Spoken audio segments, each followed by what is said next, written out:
네, 오늘 말씀은요 단 2명만이라는 주제를 가지고 전하려고 합니다. 마태복음 9장 18절에서 26절인데 교독해서 읽어볼게요. 뒤에 바로 뒷장 넘겨 말씀 있죠? 잘 보이는지 모르겠네. 예수께서 이 말씀을 하실 때에 한 관리가 와서 절하며 이르되 내 딸이 방금 죽었사오나 오셔서 그 몸에 손을 얹어 주소서. 그러면 살겠나이다 하니 예수께서 일어나 따라가시며 제자들도 가더니 12해 동안이나 혈루증으로 앓는 여자가 예수의 뒤로 와서 그 옷 겉옷가를 만지니 이는 제 마음에 그 겉옷만 만져도 구원을 받겠다 합니다. 예수께서 돌이켜 그를 보시며 이르시되 딸아 안심하라 내 믿음이 너를 구원하였다 하시니 여자가 그 즉시 구원을 받으니라. 예수께서 그 관리의 집에 가서 피리 부는 자들과 떠드는 무리를 보시고 이르시되 물러가라 이 소녀가 죽은 것이 아니라 잔다 하시니 그들이 비웃더라. 우리를 내보내 예수께서 들어와서 주님의 손을 잡으시매 일어나시니라. 다시 읽을게요. 그 소문이 그 온 땅에 퍼지더라. 아멘. 저조차도 목사의 길을 걸어가지만 여러분 보기에 목사님이면 믿음이 크시겠지 이런 생각을 할 거예요. 물론 여러분보다는 믿음이 크겠죠. 하지만 그 믿음의 크기가 크게 차이가 나지 않을 거예요. 제가 예전에 바라크 준비를 했었을 때 아직도 제가 회상하면서 제 믿음을 항상 평가하는 게 있어요. 뭐였냐면 처음 바라크 집회 했을 때 저는 그 규모를 한 30명, 20명 정도의 규모로 생각을 했었어요. 그리고 교회의 규모를 이제 제일감리교회 1층을 그 본당을 빌렸을 때 이거 너무 큰 거 아닐까? 라는 믿음 없는 마음을 갖고 사실은 처음은 도와줬어요. 기도모의 연합이 그때 처음으로 생겨나고 또 하나님을 위해서 여러분들의 또래 친구들이 고등학교 그 당시에 고 1, 2, 3학년 친구들 남자 여학생들이 모여서 차장 집회를 준비하는 게 있었어요.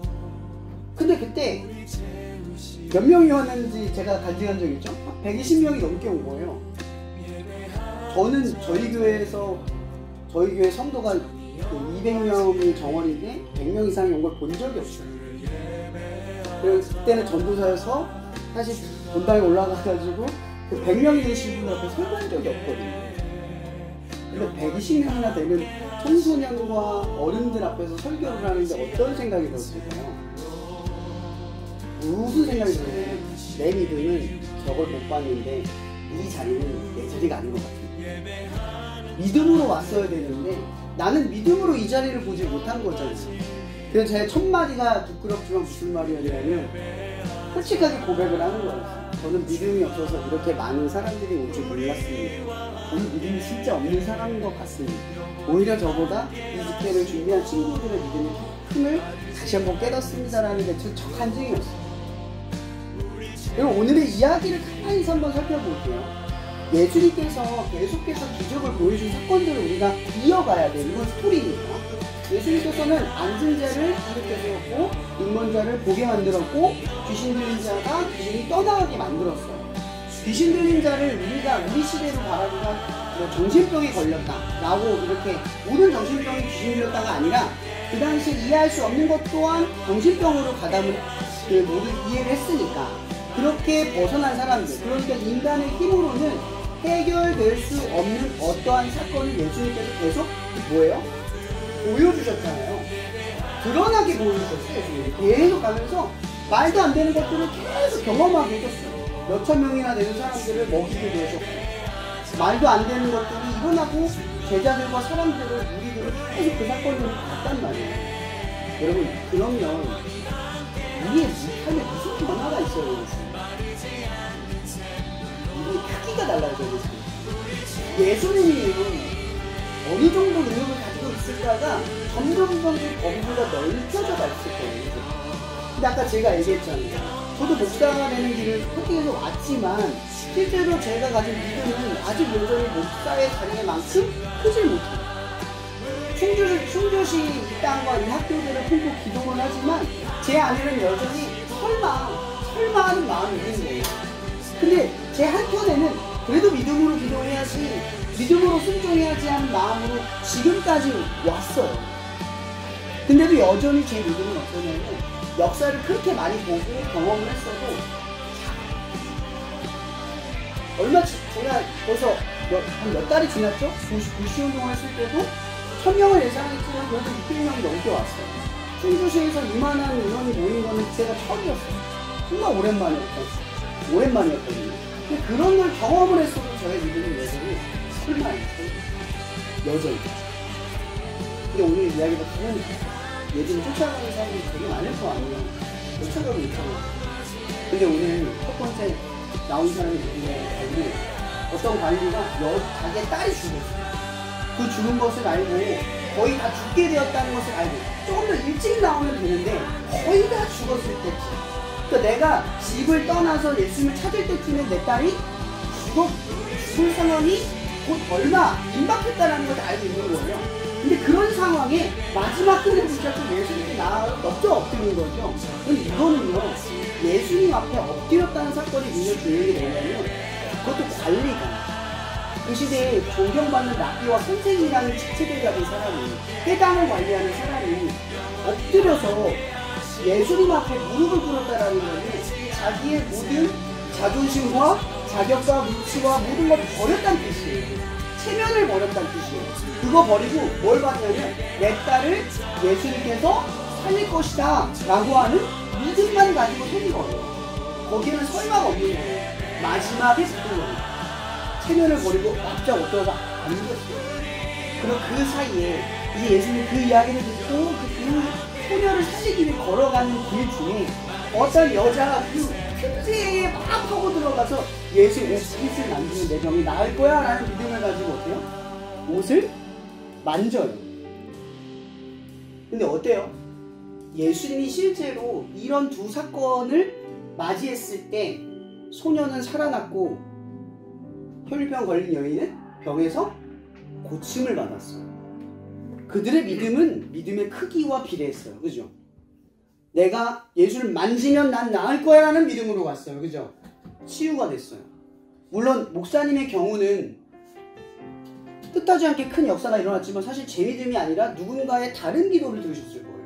저는 그 역사의 다른 기도에 반응해서 들어갔을 거고, 중요한 건 누군가 믿음으로 그 크기를 보고 그 크기를 따라서 주님께 나아갔는데 그 크기에 따라 역사가 일어났다는 거예요. 그럼 여러분, 우리에게 중요한 게 뭘까요? 믿음의 상상력이 부족하다는 거예요. 하나님이 어디까지 이루실지에 대한 상상력이 거의 없어요. 오늘의 사건 한번 보세요. 거의 다 죽게 된 이 여자아이가 다시 살아날 확률은 없어요. 근데 예수님께서 그 이미 죽은 아이에게 가서 그 여자를 살렸을 때 그 주변의 사람들은 그 예수님을 어떤 시선으로 봤어요? 미쳤다고 웃었어. 비웃었어요. 그게 그들의 믿음의 크기였거든요. 예수님의 수많은 사건들을 벌여주고 수많은 역사를 이루었지만 그 예수님을 바라본 그들은 믿음의 크기가 죽은 자는 못 살려 이거예요. 제가 말한 것처럼 20명 30명밖에 안 모일 거야 라고 하는 것과 똑같다는 거죠. 근데 지금 예수님은 누구의 믿음의 역사를 이루시는 거예요? 그의 아버지의 역사를 이루시는 거예요. 그의 아버지의 바람에 응답하신 거예요. 혈류병에 걸린 여인은 보세요. 숨은 틈 사이로 들어가서 남몰래 예수를 만졌어요. 아무도 그녀에게 관심이 없었고 그녀가 어떻게 살아가는지를 몰라요. 성경 어떤 본문에는 그가 모든 가산을 탕진하여 병을 고치는 데 썼지만 결국은 고치지 못했더라 라고 성경을 기록하고 있거든요. 그런 여자가 그 틈새에, 힘겹고 버거운 틈새에 들어가서 예수님 옷과 끝까지 그냥 닿기만 하면 나을 거라는 그 믿음 하나로만 절박하게 그 옷 끝깔을 아마 터치했을 거예요. 잡지도 못했을 거예요. 얼마나 많은 군중이 예수를 쫓아가고 있는데 시선을 주목받으면 자기는 돌에 맞아 죽을 상황인데 그렇게 과감할 수는 없었을 거라. 근데 그녀의 믿음의 크기가 없네요. 그녀를 낫게 해요. 사랑하는 여러분들, 수많은 사람들이 예수를 쫓아가고 있어요. 근데 믿음의 크기가 예수님 향한 믿음의 크기가 적당했던 사람이 딱 둘밖에 없었던 거예요. 거기는 수많은 사람들의 고민과 걱정과 어려움과 바람이 있었을 거 아니에요. 그죠?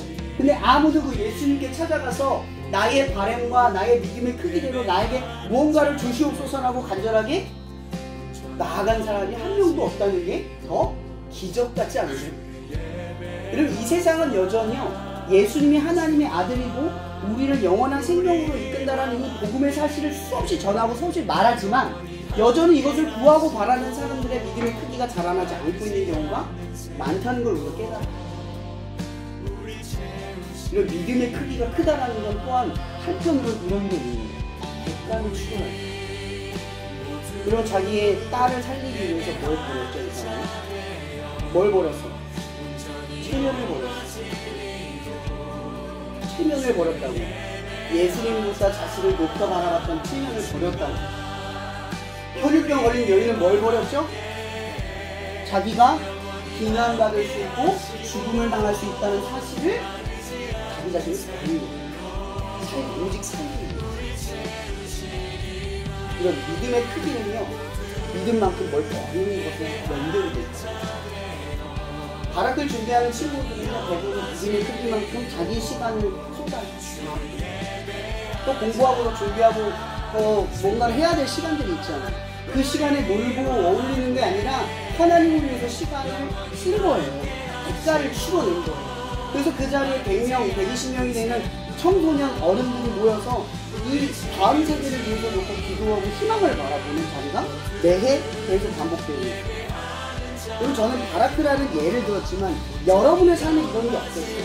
믿음의 크기만큼 무언가를 희생하고 던져서 여러분의 삶에 어떠한 역사가 일어나는 것은 사실은 너무나 당연한 현실이라는 거예요.